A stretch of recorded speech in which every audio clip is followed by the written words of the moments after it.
Hello friends, myself Dr. Pooja Agrawal and today I am going to discuss regarding the yellowish discoloration of teeth, its causes and treatment. दांतों में जो discolouration होता है या जो पीलापन होता है उसके क्या कारण हैं और इनको दूर करने का एक सिंपल तरीका क्या हो सकता है।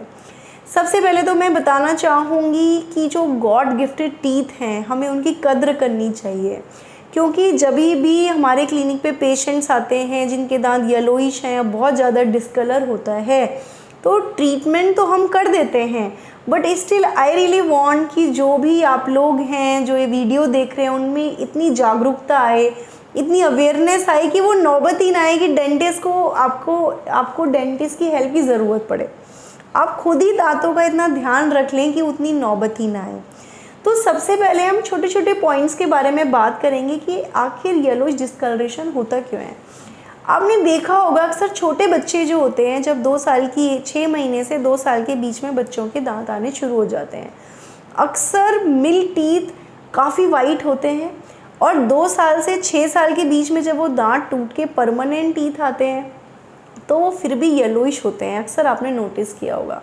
ये एक कुदरती डिफरेंस है कि मिल्क टीथ ज़्यादातर लोगों के यूजुअली वाइटर साइड पे होते हैं as comparatively to permanent teeth, but still जब पक्के दांत आते हैं तो बचपन में जब 2 से 6 साल की एज में अपना वो दांत टूटते हैं आते हैं, या 6 से 12 साल की एज में इसे मिक्स डेंटिशन कहते हैं, जब कुछ दांत दूध के होते हैं कुछ परमानेंट होते हैं तो वो वाइट कलर के होते हैं। और धीरे धीरे जैसे बच्चा टीनेजर से अडल्ट और एज दी एज प्रोग्रेसेस तो वो कलर डल होता जाता है। तो एक कारण जो दांत के पीलेपन का है या डिस्कलरेशन का है वो है एज के साथ साथ दांतों में चेंज आना कलर का। सेकंड होता है जेनेटिक। कई बार हमने देखा है कि किसी की फैमिली हिस्ट्री में ही टीथ का कलर होता ही येलोइश या ब्लैकिश है। दिस इज़ कॉल्ड जेनेटिक, कि आपकी फैमिली में हेरिडिटरी है कि टीथ का कलर बहुत ज़्यादा वाइट है ही नहीं। तीसरा रीज़न हो सकता है कि excessive intake of T, coffee, carbonated drinks और एनर्जी ड्रिंक्स, ये भी एक रीज़न हो सकता है। कुछ लोग बचपन से ही बच्चों को बहुत ज़्यादा सिरप्स देते हैं या किसी उनकी हेल्थ इशू की वजह से देने पड़ते हैं, वेदर ये सिरप आयुर्वेदिक हो या एलोपैथिक हो या होम्योपैथिक मेडिकेशंस हो, इनकी वजह से भी दांतों में अक्सर धीरे धीरे पीलापन आने की शिकायत हमने देखी है। जब भी मेरे पास कोई केस इस तरह का आया और हमने हिस्ट्री ली है तो हिस्ट्री में ज़रूर 10 में से 2 बच्चों के निकलता है कि हमने बच्चे को सिरप्स दिए थे एक्सेसिव, इस वजह से ये हुआ। तो एक रीज़न ये भी हो सकता है। कुछ लोग बहुत ज़्यादा ब्लैकबेरी, अनार, ब्लूबेरी, बीट रूट, चुकंदर वगैरह का शौक़ रखते हैं। ये चीज़ें हमारी सेहत के लिए बहुत अच्छी हैं, बट इनका जूस अगर आप पिएंगे तो दांतों पे कम असर डालेगा। जो लोग बहुत ज़्यादा च्यू करने की हैबिट रखते हैं उनके भी दांतों में स्ट्रेन्स देखने को मिलता है। इसके अलावा जिसे लेमन में आप पायरिया कह देते हैं या हम लोग जिंजीवाइटिस या पेरिडोंटाइटिस कहते हैं, जिसमें दांतों में टार्टर जमा हो जाता है, इनमें कुछ बैक्टीरियाज होते हैं। इनकी वजह से भी जो दांत हैं उनमें पीलापन, अगर बहुत ज़्यादा गंदे हैं आपने साफ़ नहीं कराया है तो ये पीलापन की शिकायत रहती है।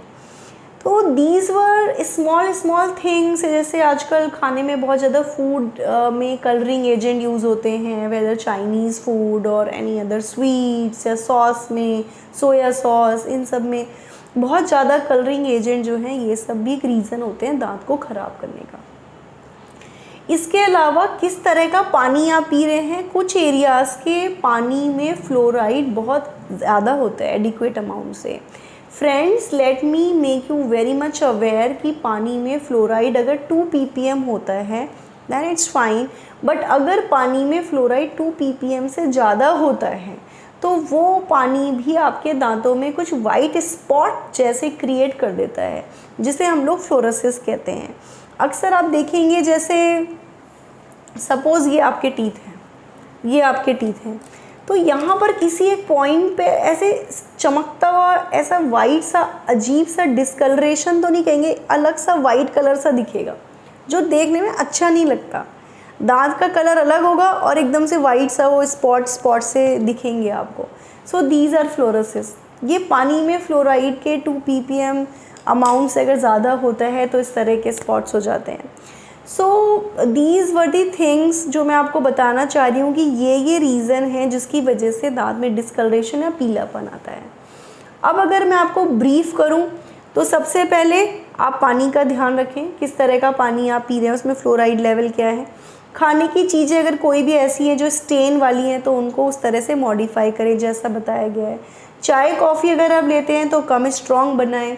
अगर आप एरिएटेड ड्रिंक्स, कोल्ड ड्रिंक्स या फिर उस तरह की चीज़ें लेते हैं, कार्बोनेटेड ड्रिंक्स, एनर्जी ड्रिंक्स, तो स्ट्रॉ का यूज़ करें। मोस्ट इम्पॉर्टेंटली अगर स्टेन्स आ गए हैं तो try to go to your respective dentist after every 6 months. अगर आपके डेंटिस्ट आपको कहते हैं कि क्लीनिंग कराने से आपके दांतों में थोड़ा सा सफाई होने से अच्छा लगेगा, हेल्दी हो जाएगा, तो आप क्लीनिंग कराएं। बट क्लीनिंग आपके दांत को साफ़ कर सकता है, उसका कलर चेंज नहीं कर सकता है। अगर आपके दांतों में बहुत ज़्यादा स्टेन है और वो स्टेन वाइटनिंग प्रोसीजर से जा सकते हैं तो आप वाइटनिंग प्रोसीजर ऑप्ट कर सकते हैं। हम वाइटनिंग प्रोसीजर में 37% कार्बोमिल पेरोक्साइड यूज़ करते हैं विच इज़ वेरी सेफ़ और बहुत अच्छे हाई एंड रिज़ल्ट ये देता है। 1 आवर में 1 से 1.5 घंटे में आपको सिंगल सिटिंग में अच्छा रिज़ल्ट मिलता है। बट इसके लिए case selection is very important, वो आपके डेंटिस्ट आपको गाइड करेंगे। So friends, these were small points कि कौन से ऐसे रीज़न है जिसकी वजह से दांतों में पीलापन आता है या डिस्कलरेशन होता है, और छोटे छोटे क्या ऐसे तरीके हैं जिनसे हम इस प्रॉब्लम को सॉल्व कर सकते हैं। I hope it might be clear to you and it will help you. Thank you so much. नमस्कार।